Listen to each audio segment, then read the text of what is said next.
Hello, everyone. This is Jin Okubo here at GoIndieNow, and you're about to watch Paddy Tyrrell's interview for GoIndieNow International. We have cut this interview into two parts. Please enjoy part one. And as you're watching this season's opening, please remember there is a contest going, and the hint is somewhere in the video, right? Please enjoy part one. And please remember, it's always time to go indie now.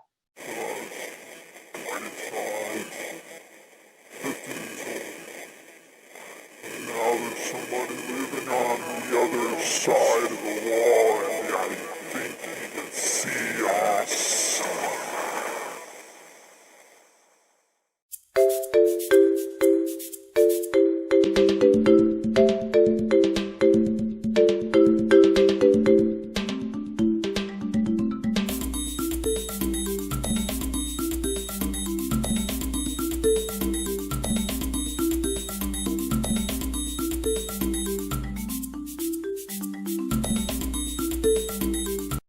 Hello everyone, welcome to GoIndieNow. I'm Jin Okubo here, and today's guest is Paddy Tyrrell, and she is a fantasy author from France. So, Paddy or Patricia, which one do you prefer? Paddy. It does stand for Patricia, but I'm always called Paddy. All right. So, Paddy, can you please just introduce yourself a bit? Talk about you, your work, and what you do. Okay, well, Lumina is actually my debut novel, so it's an epic fantasy, which I can tell you a bit about in a moment. So to talk about myself first, I used to have a big career, and then we decided to move to France and give up sort of that kind of career path and instead run what we call gîtes, which are little holiday homes. So we had these little holiday homes built in the middle of the marshlands in France, and ran them for about 12 years. And then recently have moved from there into a bit more of a real retirement. Let me interrupt you real quick. Yeah. You ran small housing complexes? Oh, it's a small holiday home. So there were just 4 little places people could rent for the summer. Ooh. And with a swimming pool and their own, their own kitchens and sitting rooms and bedrooms and things. And so people would come and spend probably two weeks holiday normally, and then another lot would come. Wow. That sounds fun. So it was quite busy. It was fun. It was fun with all sorts of people, French and British and Dutch, occasionally American, a bit of a mix. And from all kinds of different backgrounds and roles. It was great fun. Okay. Wow. So tell us about you and your work. Well, I'd always wanted to write a fantasy novel. Just from when I first left university, one of my friends started reading bits of the Gormenghast trilogy by Mervyn Peake to me, and it has the most beautiful imagery, and that sort of made me think, well, I'd like to read that. And I'd already done at university things like French medieval stuff, where it's very imaginative and creative, and it would be the first time anybody had given a particular adjective or description of something, so it was very fresh. And fantasy novels had a similarity to that as well, as a sort of adventure that would go in it. So I got hooked on that, and I thought I really must write one day. And I suppose I didn't have the confidence then, perhaps, or life took over. Life was very busy. And so it was something I only started when I stopped working. Okay. Oh, and then you wrote your first debut novel. It's called LUMINA. Yeah, it's called LUMINA. And it's an epic fantasy. It has 3 main stories and characters, heroines. So one of them is after he wants to find an exiled brother. Another, she wants to free her people up from this demon and evil king. And the third wants to save her people from slavery and mistreatment and racialism. And all three of them have a common enemy, which is the evil king who is in control of the Black Dragon. And so he's called the Dragon King because of that. Oh, that's such a beautiful name. Yes. And I lucked out. I lucked out because I have a book that's sitting in my writing computer, which I only use for writing. Sitting in my writing computer. I only because nothing else works in it. It's so old that the only thing that works on it is a typing program. And my main antagonist is the Witch King. All right. So the Dragon King, I was like, yes, she didn't take my name. Yes. Excellent. And he has a black dragon. You said he has a black dragon. Yeah, well, the Black Dragon, he's become black because he was evil in himself, you know, and the king can control him. But he also has a sorcerer, and he has his sorcerer, his armies, his dragon, all set out to kill these three heroines. And they themselves, all their nations, are warring with each other. So, you know, their only chance of beating him is to somehow reunite the three nations or the three races. But he's, you know, can they get there to do that, which will be an amazing challenge before he kills them. The next. Well, so it's quite complex. Let me ask you about the dragon a bit here, because you said he became black because he's corrupted and evil. Yeah. Yeah. Are you following the, and this is something about more like an indie artist creative perspective, are you following more of the D&D rules about dragons and the fantasy rules about dragons, or are you creating your own in your own world? Well, in a way, I'm definitely creating my own, but in a slightly different sense. He has, the dragon has something called dragonlights, who are like, I suppose if you imagine dragonflies made large, and they clean the scales of the dragon. Right? And these little dragonlights are the tool that the king uses to create a new race of golden children. It's a bit complex, but no, but see that's good though. Not having it very simplified, I think, would take away from your story. Having it that complex, it's making me want to read your book right now. Because it's like, just to find out what these things are, because like they clean the dragon and then the king uses them to make his own. Is it golden people? Yeah, well, what he does, he wants to destroy a group called lumens, and they normally have a very long life and very sophisticated race. But when these dragonlights bite a pregnant woman, they inject into them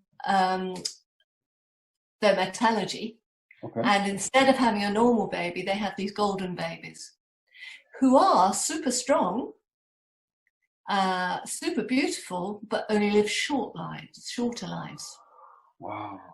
And he can control them a little bit. Well, he can kind of get into their minds. Doesn't mean he can control them. They can fight against it.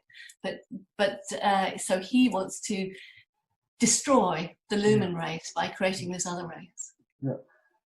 Let me ask about these Lumen golden people that live short lives but are super strong.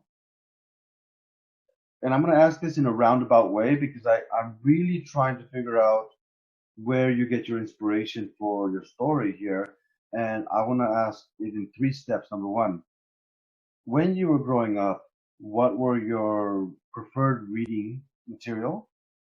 And when you were in your middle age, or because you're retired now, so in your middle age, what society considers middle age, what did you prefer to watch and read, and how did that affect, for the final question, how did that affect you in creating these golden people? It's a big question, right? So if I think, right, I've adored reading all my life. When I was little, I used to make up stories for my sister to help her sleep at night, and they would be all sort of princes and princesses and that kind of a story. I then loved English and French literature and German literature, so I kind of explored all of those, and went on to read French studies, which was very literature based at university. And in that period, I got into medieval, as I was mentioning, medieval French, which is very, it creates stories and adventures a lot. And I also got into Russian people like Dostoevsky, or, you know, the rather, again, big adjectives, big descriptions, big adventures. The big speakers, the big brains from that era. Yeah. And so that was very much all the early influence. And I suppose it was all the classics, because I had to read all the classics at that time. Yeah. Some of them great. Then I just, after that, in my 20s, I discovered fantasy. And read all of the, again, Mervyn Peake was my first one, but then I went on to Tolkien, obviously, and people like Dune, later in life. I only came across Game of Thrones quite later on. I would say. Do you like Game of Thrones? I do. I mean, actually, I found the book harder than the TV, in a sense. Harder for me to. I found the books so predictable. Yeah, was it that? I don't. Yeah. And I like the characters. I'm not gonna say nothing. The characters were very, very good. Like, and my favorite character was the small Lannister, who I think is the overall hero. Tyrion. Thank you. But the thing was, like, when I was reading them, I was saying in my head, I was like, this is gonna happen. 20 pages later, it happened. Like, okay, come on, give me something that I'm not expecting. Right. And then when the show came out, I tried to watch the show, but it was just it felt rushed, so I stopped. Now I found the show I enjoyed much more than the books. Ooh. Pretty enough, yeah. I thought the show was amazing. I think partly because it wasn't only the characters, but the cinematography was. Oh, I love the cinematography. Wonderful. I would agree with you there. The cinematography, the action scenes, the training that they showed in it, it was all done very beautifully. But I felt it was rushed in the story sense. Like they wanted to. Yeah, and certainly the last series was. Oh yeah. Yeah. But the books itself, like I read them and I never bought them. My friend goes, "You have to read this," and he handed me the books. And I was like, "Okay, I'll read them." And I'm a pretty fast reader, and when I finished them, I was like, it was very predictable. I like these characters. And he asked me, and he's the one that asked me, he goes, "Who do you think the hero is?" And I was like, it's Tyrion, you know. He's the overall hero. And I know people are gonna say like, no, it's the Crow King and the whole thing, the way it's written. I'm like, no. Tyrion, the way he moves through the story, he's I would almost call him like a Dante, not a Dante, almost like a positive view of the errant knight. I forgot his name. Don Quixote. Don Quixote. Yeah. Because I don't know. The way his character just like he starts off drunk and just all over himself. Then he jumps ship per se from the royal house because he's gonna be killed. And as he's traveling through, you can just see him like just, especially when he's traveling through with the dog. Not the dog. What's his name? The Hound. When he's traveling through with the Hound, you can just see his character develop into this like he's got a quest in it, but no one knows what it is. Yeah. Now he was my favourite character as well, and I was a bit sad in the last two series perhaps that he played slightly less of a role. Really, it wasn't so key, and he had definitely been, I thought, the biggest character in a sense in terms of the complexity of him. But I think the characters themselves, there was a lot of interest in the way that they changed over time and developed. And that's what was beautiful about it, but it's just I couldn't get into the story. Yeah. With your book and going back to the thing with these golden men, bring it back full circle. How much character development are you putting into these golden men? I started by doing very strongly the plot, I suppose, because I felt that I had to get that zinced with all these different themes going and complexity. And then I thought, but I've got to develop the characters very strongly too. And so I went back and then looked into how to develop each of the characters. I suppose, I mean, it is a book in itself, but I would plan a trilogy, so there is further growth for them. One, that the male character goes from being rather a spoilt boy, in a sense, spoilt lad, to having to become stronger and maturer and understand equality and such, you know, sort of how important everybody is within, in a sense. One of the girls, who's my favourite character, goes from being really a maid type to becoming the king's consort against her. She doesn't want to be, but she has, and having to then escape that, she like the king has the ability to commune with animals, and so she has to sort of forge, very much doesn't trust people at all, but forges relationships with the wolves and you know, animals.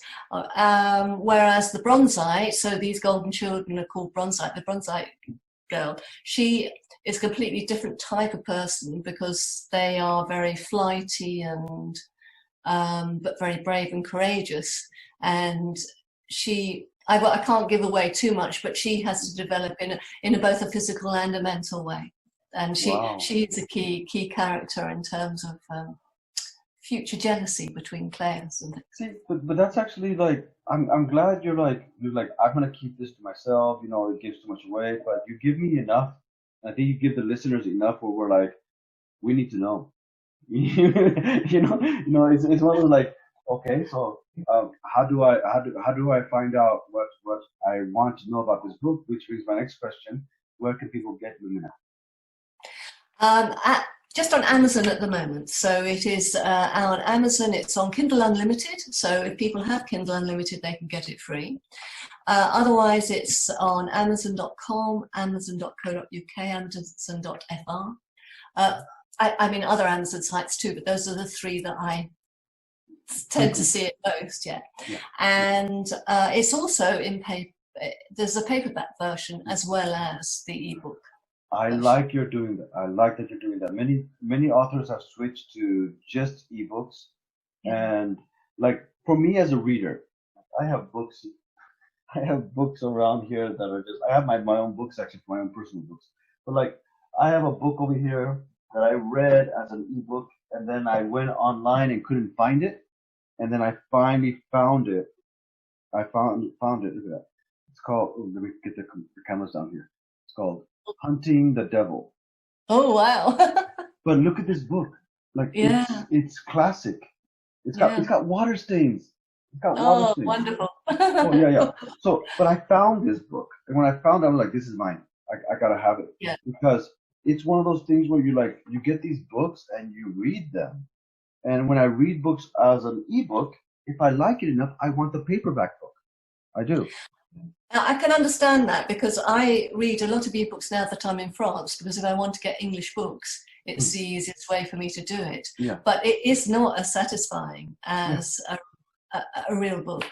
And it's not as easy in a way. You can't flip to and fro and check things out so easily. And I don't know, it's not the same. Brings my question is like, why do you think people are giving up on the paper books? I suspect it's because people do a lot of traveling to and fro, and it's very easy with an ebook to be carrying that with you, and it's light.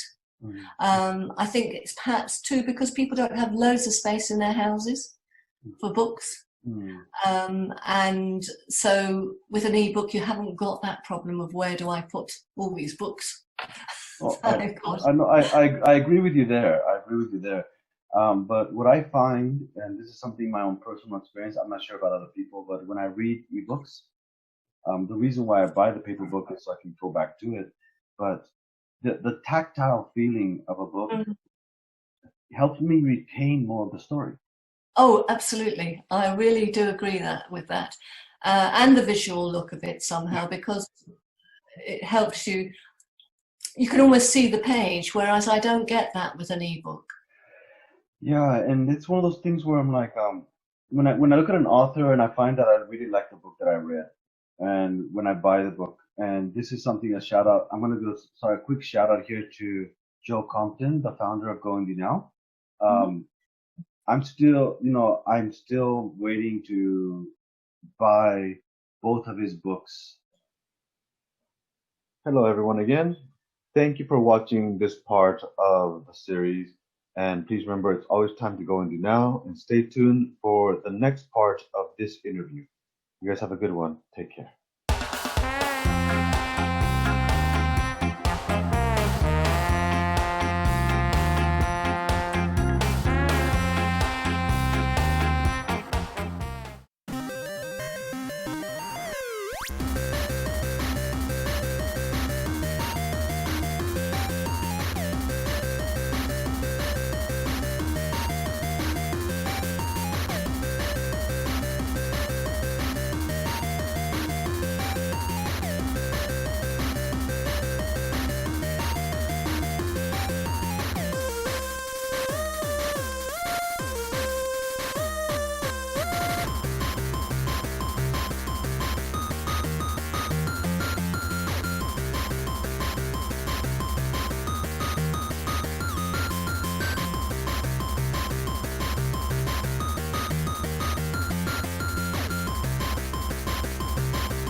Хорошо, давай, все, жду тогда 8 вечера.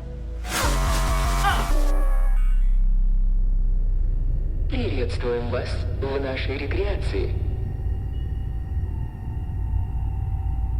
Основное правило пребывания в рекреации – у нас запрещено спать.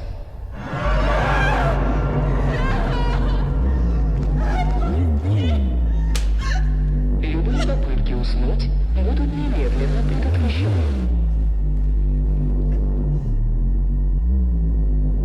Время просмотра видеоконтента.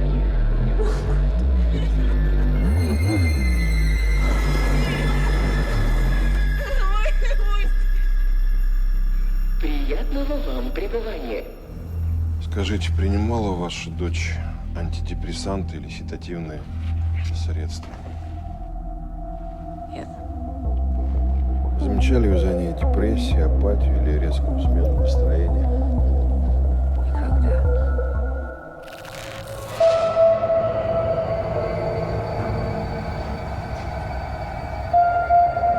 Пожалуйста, заберите меня отсюда. Прошу вас, Я не знаю, где.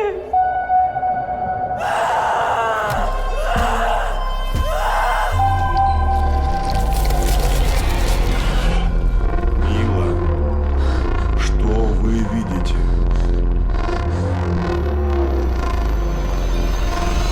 Что вы видите, Мила?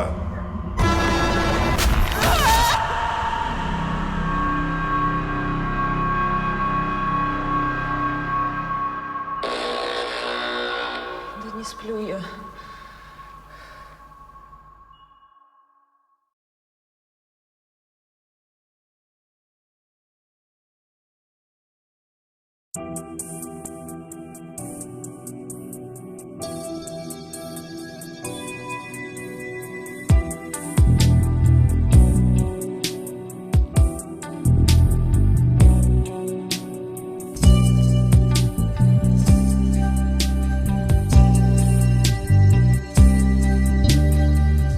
Hello, everyone. This is Jin Okubo here, and today I'm talking about Anna Mantzaris, a Swedish director and animator based in London and Stockholm.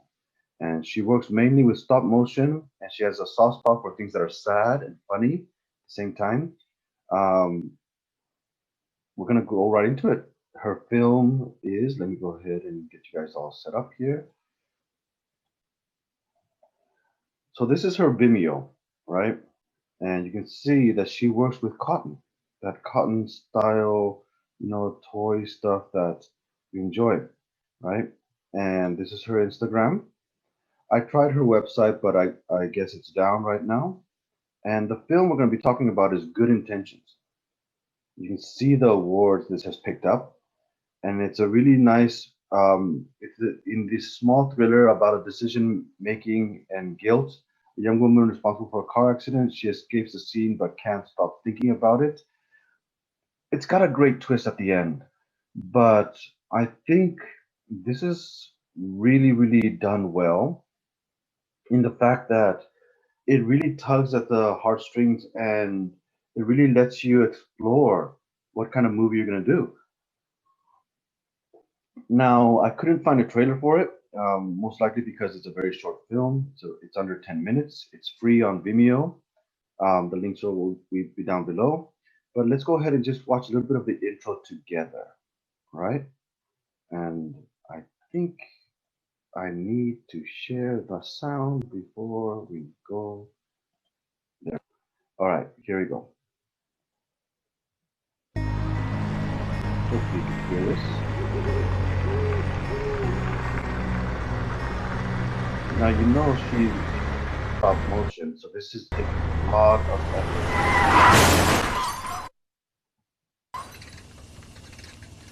Go ahead and pause right there. Enjoy this film on the link. And just to talk about the stop motion stuff, look at this.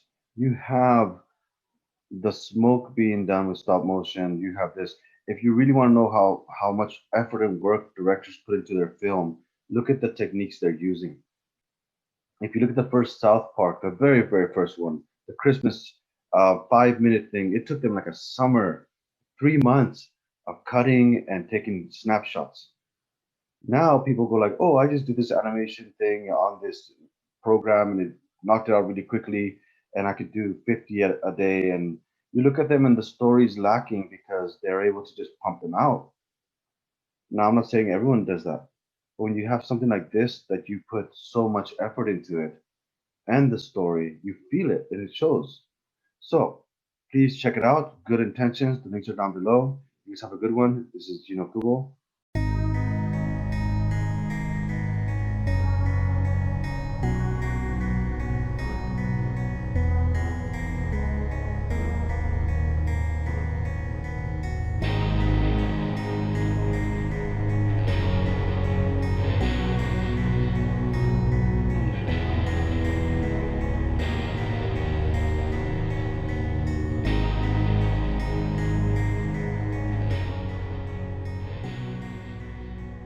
Take care, and please remember, it's always time to go indie now.